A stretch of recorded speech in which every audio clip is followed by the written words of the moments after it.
শাহজালাল বিমানবন্দরের কার্গো ভিলেজে আগুন লেগেছে, ভয়াবহ আগুন। সেই আগুনের কুণ্ডলি, ধোঁয়ার কুণ্ডলি আমরা কিন্তু এখনও দেখতে পাচ্ছি। চারদিকে ধোঁয়ায় আচ্ছন্ন হয়ে গেছে এবং সেখানে প্রথম দিকে 2:30 ফায়ার সার্ভিস খবর পান। সেখান থেকে 5টি ইউনিট শুরুর দিকে কাজ করে। এরপরে কিন্তু এখন পর্যন্ত আগুন নেভাতে সক্ষম হয়নি তারা। আমরা দেখতে পাচ্ছি চারদিকে ধোঁয়ার কুণ্ডলি উঠছে। যত সময় যাচ্ছে আগুনের যে ভয়াবহতা সেটি আরও তীব্র হচ্ছে।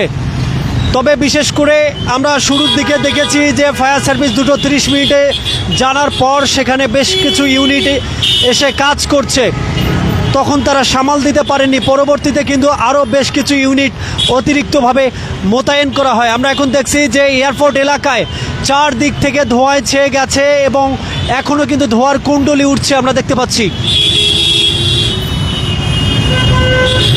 মূলত শাহজালাল আন্তর্জাতিক বিমানবন্দরে যে কার্গো ভিলেজ রয়েছে, যেখানে আমদানিকৃত পণ্য মজুত রাখা হয়, ঠিক সেই জায়গাটিতেই কিন্তু আগুন লেগেছে। আমরা দেখতে পাচ্ছি চারদিকে ধোঁয়ার কুণ্ডলি এবং এয়ারপোর্টের যে সড়কটি রয়েছে, যদ্দূর তাকানো যাচ্ছে ঠিক তদ্দূরেই কিন্তু কালো ধোঁয়ায় আচ্ছন্ন হয়ে গেছে। 2:30 ঘটনা এবং সেটি এখন প্রায় 2 ঘন্টা পেরোচ্ছে, তবুও কিন্তু আগুন নিয়ন্ত্রণে আসেনি। প্রথম দিকে ফায়ার সার্ভিসের 5টি ইউনিট সেখানে কাজ করে, এখন কিন্তু ধীরে ধীরে তাদের অতিরিক্ত ইউনিট সেখানে এসছেন, এখনও কিন্তু আগুন নেভেনি।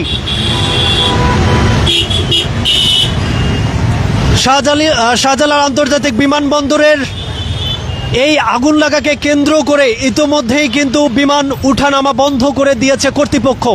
আমরা জানতে পেরেছি 2:30 দিকে যে এই অগ্নিকাণ্ডের ঘটনা ফায়ার সার্ভিস খবর পান, তাৎক্ষণিকভাবে তারা 5টি ইউনিট সেখানে পাঠান। তখন যখন ভয়াবহতা ছড়ায় তখন কিন্তু আরও বেশ কিছু ইউনিট সেখানে কাজ করেন আমরা দেখতে পাই। এবং দর্শক, এই জায়গাটিতেই মূলত আমদানিকৃত পণ্যগুলো মজুত রাখা হয় সেই কার্গো ভিলেজে। সেই কার্গো ভিলেজে আগুন লেগেছে আমরা দেখতে পাচ্ছি। বিমানবন্দর এলাকায় চারদিকে কিন্তু ধোঁয়ায় আচ্ছন্ন হয়ে গেছে, সাধারণ মানুষ কিন্তু আতঙ্কে পড়েছেন। আমরা জানি যে বিদেশ থেকে যে আমদানিকৃত পণ্যগুলো আসে, সেই পণ্যগুলো এই কার্গো ভিলেজে মজুত করে রাখা হয়। সেই কার্গো ভিলেজে হঠাৎ করে ভয়াবহ আগুন, সে ভয়াবহ আগুনের আতঙ্ক চারদিকে ছড়িয়ে পড়েছে এবং সেই প্রেক্ষিতে বিমান কর্তৃপক্ষ তারা সিদ্ধান্ত নিয়েছে যে এই মুহূর্তে রাজধানীর বিমান উঠানামা বন্ধ। আমরা দেখতে পাচ্ছি চারদিকে ধোঁয়ায় আচ্ছন্ন হয়ে গেছে, দেখুন ধোঁয়ার কুণ্ডলিগুলো এখনও উঠছে